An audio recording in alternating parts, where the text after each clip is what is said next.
కాంగ్రెస్ ప్రభుత్వం ప్రతిష్టాత్మకంగా నిర్మించనున్న regional ring road RRR south part detailed project report DPR కోసం R&B నేషనల్ హైవేస్ శాఖ టెండర్లు ఆహ్వానించింది. నవంబర్ 25వ తేదీ నుంచి తెలంగాణ వెబ్సైట్ నుంచి టెండర్లను డౌన్లోడ్ చేసుకోవాలని నోటిఫికేషన్ లో పేర్కొంది. దీనికి డిసెంబర్ 16 వరకు గడువు విధించింది. ప్రాజెక్టు కన్సల్టెంట్ ఎంపికకు ప్రభుత్వం పలు అర్హతలను ఖరారు చేసింది. సుమారు 500 కిలోమీటర్ల హైవేలకు DPR రెడీ చేసిన అనుభవంతో పాటు వేల కోట్ల రూపాయలలో రోడ్లు నిర్మించిన అనుభవం ఉండాలని తెలిపింది. బిడ్లు దాఖలు చేసిన తర్వాత ప్రీ బిడ్డింగ్ మీటింగ్ నిర్వహించనున్నారు. అనంతరం ప్రభుత్వం ఖరారు చేసిన అర్హతలు ఉన్నాయో లేదో పరిశీలిస్తామని అధికారులు తెలిపారు.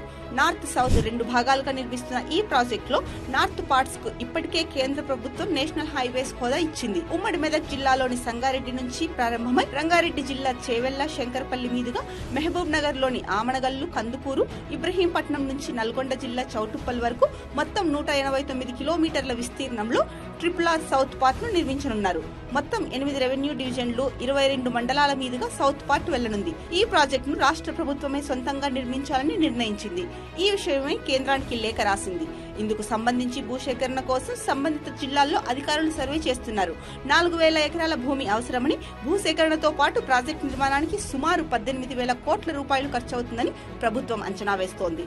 రోడ్డు నిర్మాణానికి అవసరమైన నిధులను JICA, world bank, Asian development bank తో చర్చలు జరుపుతున్నామని R&B శాఖ మంత్రి కోమటిరెడ్డి వెంకటరెడ్డి తెలిపారు. ప్రాజెక్టు వ్యయంలో 40% టెండర్ దక్కించుకున్న కంపెనీకి రాష్ట్ర ప్రభుత్వం పలు వాయిదాల్లో నిధులు చెల్లించనుంది.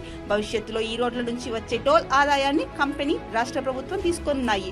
RRR సౌత్ పార్ట్ భూసేకరణ ప్రక్రియ షురూ అయింది. ఉమ్మడి రంగారెడ్డి జిల్లాలో RRR అలైన్మెంట్ కు అధికారులు మార్కింగ్ వేస్తున్నారు. ప్రాథమికంగా నిర్ధారించిన వివిధ ప్రాంతాల్లో మార్కింగ్ పనులు ప్రారంభించారు.